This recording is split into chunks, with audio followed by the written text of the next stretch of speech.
बिस्मिल्लाहिर्रहमानिर्रहीम अस्सलाम वालेकुम। बेटा जी अभी हम बात करेंगे स्क्रू गेज के बारे में।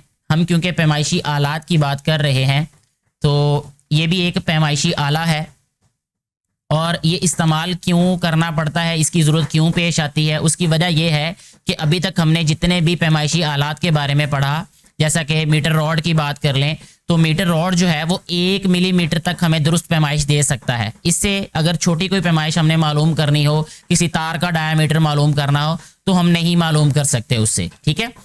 और अगर इससे भी बेहतर अगर हम आले की बात करें तो वो होगा हमारे पास वर्नियर कैलिपर्स। वर्नियर कैलिपर्स क्या करता है कि 1 मिलीमीटर के 10वें हिस्से तक दुरुस्त पैमाइश हमें करके दे देता है। लेकिन अगर उससे भी छोटी पैमाइश हमने मालूम करनी हो तो हमें स्क्रू गेज को इस्तेमाल करना पड़ता है, जो कि आज हमारा जो टॉपिक है वो है। तो इसमें हम देखते हैं कि स्क्रू गेज में क्या खूबियां, ऐसी क्या वजह है कि हम इसको इस्तेमाल करते हैं। बेसिकली मेन वजह मैंने आपको बता दी कि अगर हमने वर्नियर कैलिपर्स का जो लीस्ट काउंट है जो कि 0.1 मिलीमीटर होता है, यानी मिलीमीटर का 10वां हिस्सा, अगर मिलीमीटर के 10वें हिस्से से भी ज्यादा छोटी पैमाइश करनी हो तो फिर हम स्क्रू गेज इस्तेमाल करते हैं। स्क्रू गेज एक ऐसा आला होता है जिसे वर्नियर कैलिपर्स की बनिस्बत ज्यादा दुरुस्ती से छोटी छोटी लंबाइयों की पैमाइश करने के लिए इस्तेमाल किया जाता है। इसे माइक्रोमीटर स्क्रू गेज भी कहते हैं, ठीक है। इसको स्क्रू गेज भी कहते हैं, इसे माइक्रोमीटर स्क्रू गेज भी कहते हैं।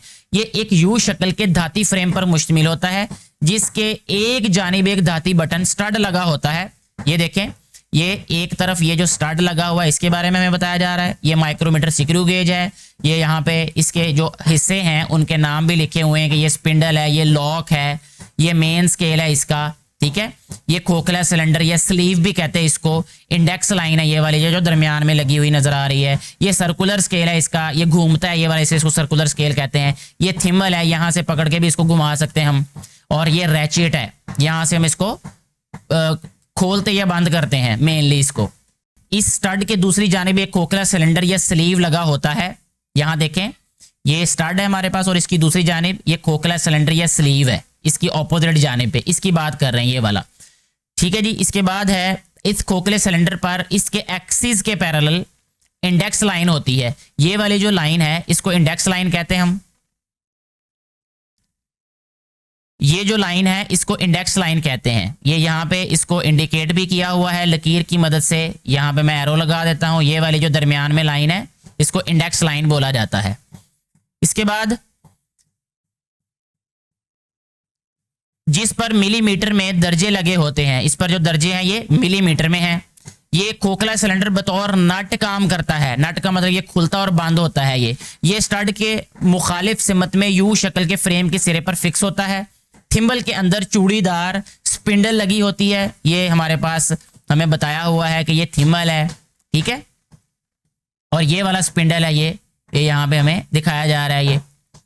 अच्छा जी, थिम्बल के अंदर चूड़ीदार स्पिंडल लगी होती है। जैसे ही थिम्बल एक चक्कर मुकम्मल करता है स्पिंडल 1 मिलीमीटर इंडेक्स लाइन की सिमत में हरकत करती है ये, जिसकी वजह स्पिंडल पर दो मुत्तसिल का मतलब साथ साथ चूड़ियों के दरमियानी फासला 1 मिलीमीटर के मसावी होता है, ठीक है। स्पिंडल पर मौजूद चूड़ियों के इस फासला को स्क्रू गेज की पिच कहते हैं। जब हम थिम्बल को पूरा एक मुकम्मल चक्कर घुमाते हैं तो स्पिंडल 1 मिलीमीटर आगे मूव करता है, आगे हरकत करता है, ठीक है जी। थिम्बल के एक किनारे के गिर्द 100 दर्जे होते हैं। ये स्क्रू गेज की सर्कुलर स्केल होता है।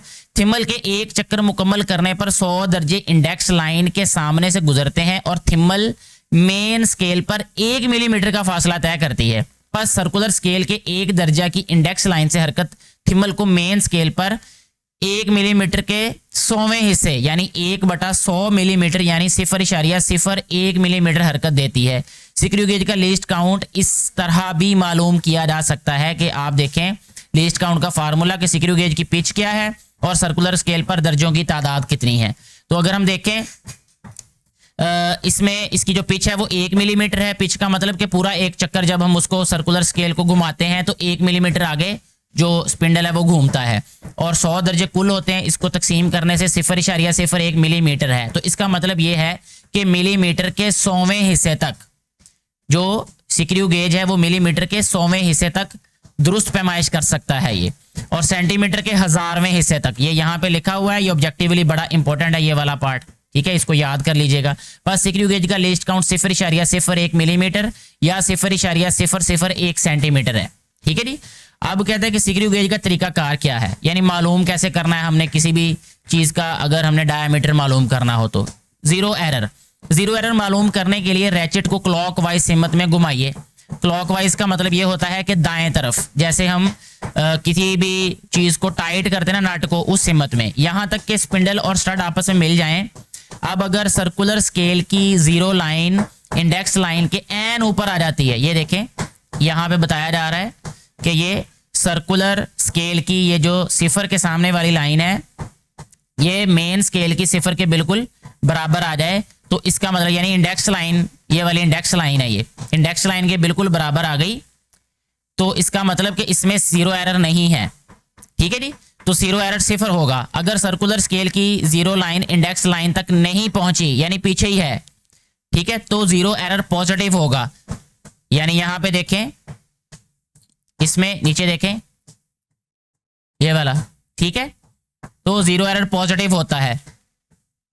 ऐसी सूरत में सर्कुलर स्केल के वो दर्जे जिन्होंने इंडेक्स लाइन को बोर नहीं किया मालूम करना है और उन्हें लीस्ट काउंट से ज़रब दे देनी है। ठीक है। और अगर सर्कुलर स्केल की जीरो लाइन इंडेक्स लाइन को बोर करके आगे निकल जाए तो जीरो एरर नेगेटिव होगा। जैसा कि यहाँ पे देख सकते हैं कि ये आगे चले गए, अब सिफर ये वाला अगर आपको नजर आ रहा होगा, ये देखें, ठीक है, तो जीरो एरर नेगेटिव होगा। ऐसी सूरत में सर्कुलर स्केल के वो दर्जे जो इंडेक्स लाइन अबूर कर चुके हैं उनको मालूम करना है और उन्हें लीस्ट काउंट से ज़रब देकर नेगेटिव जीरो एरर मालूम कर लेना है। ठीक हो गया जी।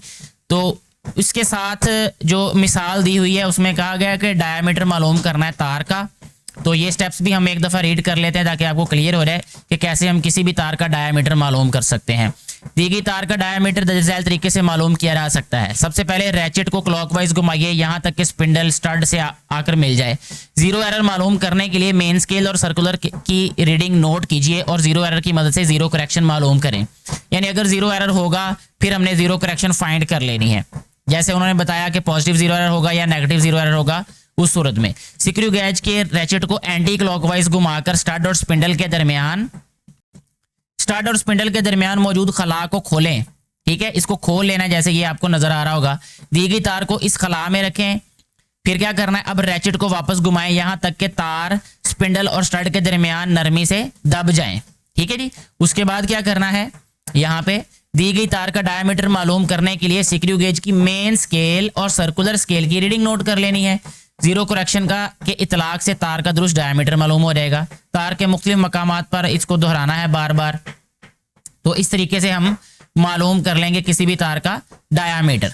ठीक हो गया जी। वीडियो को यहाँ पे खत्म करते हैं। मुझे उम्मीद है ये बातें आपको समझ आ चुकी होंगी। किसी भी कन्फ्यूजन की सूरत में नीचे कमेंट करके पूछ सकते हैं। Thank you very much.